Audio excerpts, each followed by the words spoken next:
Bonjour, faire en entier, tutoriel. Alors dans cet exercice, je vais vous montrer comment positionner très précisément un halo. Vous voyez, un halo c'est généralement pour accentuer un point lumineux. Par exemple dans cette voiture, si on veut mettre la lumière, on met un halo. Sauf que là c'est une photo de jour, donc je vais quand même la mettre un petit peu de nuit. Alors, comment ça se passe? On va enlever de la luminosité, rajouter un peu de contraste. Voilà. On imagine un peu que c'est la nuit. Alors, fusionner avec le calque inférieur, voilà.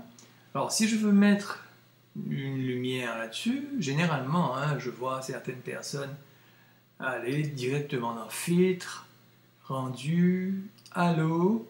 Et ici, effectivement, on peut positionner son halo. Alors, bien sûr, il y a l'intensité. On fait OK. Alors, une fois que le halo est posé, on ne peut rien faire, on ne peut pas le changer. Tout ce qu'on peut faire, c'est annuler ou remettre. Et s'ils veulent mettre l'autre phare, ils refont, rendu halo, ils positionnent leur halo, ils font OK. Voilà. Sauf que, vous voyez, on n'est pas bien dans le phare, il faut recommencer. Et une fois que c'est fait, on ne peut rien y faire puisqu'on est sur l'arrière-plan, on n'a pas de calque, on ne peut pas bouger, on ne peut rien faire. Donc, ce n'est pas bon. Alors, je vais vous montrer sur un document vierge comment positionner précisément ce genre d'effet lumineux. Alors déjà, on va mettre une couleur d'arrière-plan. Où sont mes outils? Je ne les vois pas. Qu'est-ce qui se passe? Où est ma barre d'outils? Elle est là. Voilà. Donc, on va chercher un bleu foncé, voilà, pour imaginer un peu la nuit. Voilà. Donc, on va remplir de bleu, voilà. Touche Alt et supprimer pour remplir avec la couleur de premier plan. Par-dessus, on va créer un calque, on va faire des petits cercles, allez, avec la touche majuscule bien sûr, des cercles un peu de taille différente, voilà. Encore un ici, là j'ai ma touche majuscule qui déconne, et encore un là. Voilà, allez, 4 cercles. On va donc choisir une couleur quelconque, voilà, édition, remplir. OK, on désélectionne. Alors, imaginez maintenant que je veux mettre un halo sur au centre, pas n'importe où, au centre de chaque point lumineux rouge ici. Voilà une question précise. Donc ça ne se fait pas n'importe comment. Alors, pour faire ce travail, on va déjà aller dans Fenêtre et afficher les informations. Voilà, très important. Informations qui pour l'instant, si on affiche la règle, pomme ou CTRL R, les informations sont en centimètres. En cliquant ici, voilà, on va les mettre en pixels. Vous voyez que maintenant, j'ai des pixels. Pourquoi fait-on cette opération? Tout simplement parce que le halo, il ne connaît que les pixels, il ne connaît pas les centimètres.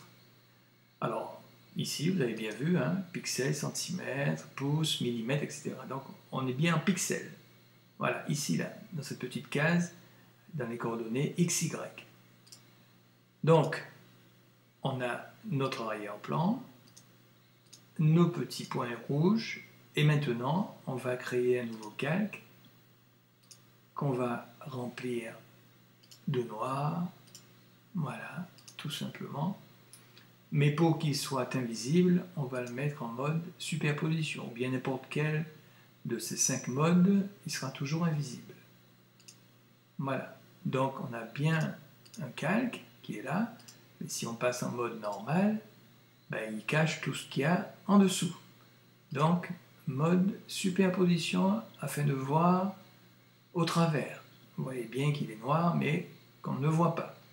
Donc ça aussi, il faut le savoir.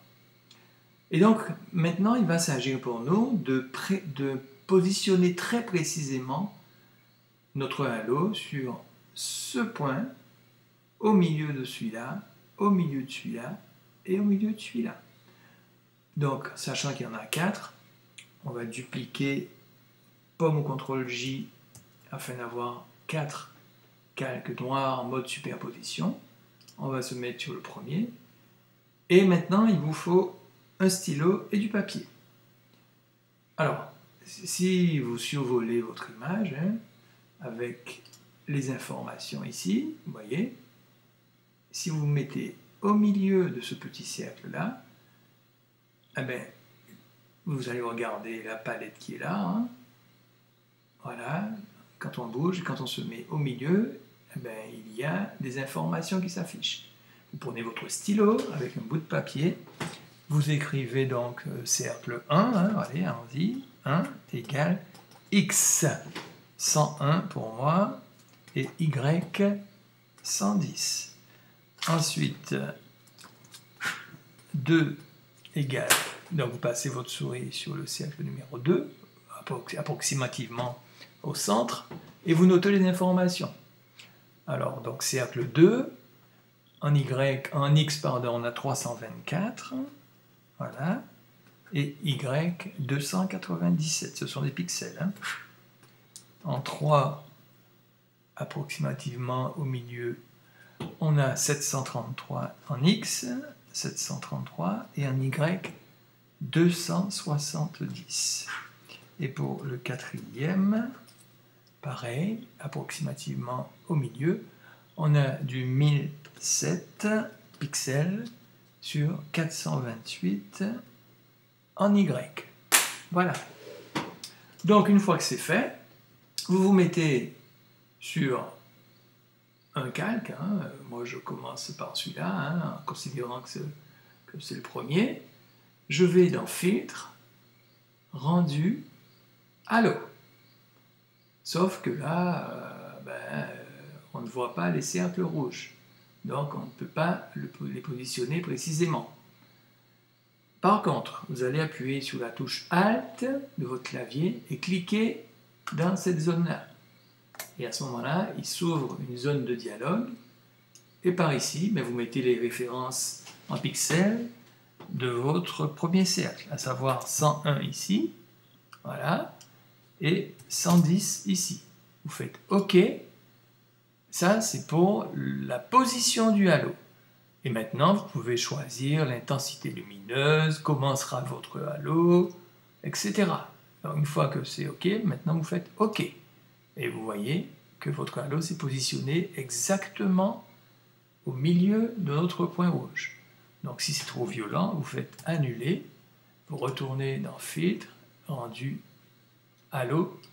Les informations sont restées, il vous suffit de baisser l'intensité. Voilà, vous faites OK. Maintenant, vous sélectionnez l'autre calque, le calque suivant, vous retournez dans Filtre, Rendu, Halo, pareil, Alt-clic dans cette zone. Ici, vous regardez votre petit papier et vous affichez 324 et ici 297, c'est ce que j'avais noté. Vous faites OK. Vous pouvez changer un peu votre halo, avoir quelque chose de plus discret. Voilà. Vous voyez bien qu'il se positionne exactement sur le point qu'on avait choisi. Pareil pour le troisième. Filtre, Rendu, Halo, Alt-clic ici, voilà. Moi j'avais du 733 par 270, voilà, OK. On choisit la densité lumineuse, OK, voilà. Et sur le dernier, pareil, Filtre, Rendu, Halo, Alt-clic, ici 1007 pour moi, et du 428 en X. Voilà, OK. On va changer un petit peu le halo, on va prendre celui-là avec une forte intensité, voilà. Et voilà ce que j'obtiens. Il est un peu too much, on va le modifier un petit peu. rendu, allô, on va baisser un peu l'intensité, voilà, ok. Alors voilà, vous avez vu que en prenant les références précises en pixels, rien qu'en suivant au volant, hein, rien qu'en suivant au volant vos points lumineux, on a pu, grâce au calque en mode superposition rempli de noir, positionner très précisément nos 4 effets lumineux. Alors, une fois que c'est fait, bien sûr, avec votre touche de déplacement, il vous reste toujours le loisir de les déplacer, mais on va annuler, ce n'est pas le but. Le but étant précisément de les mettre à un point très précis. Donc voilà, je tenais à vous montrer cette technique. Ici, on peut enlever la vision des petites boules rouges, mais je ne vois pas l'intérêt. On peut les mettre aussi par-dessus. Je ne vois pas l'intérêt non plus. Voilà, donc c'est très très bon à savoir pour les gens qui veulent de la précision. Et je pense que ça vous sera utile. Voilà, tutoriel fait en entier, et à bientôt.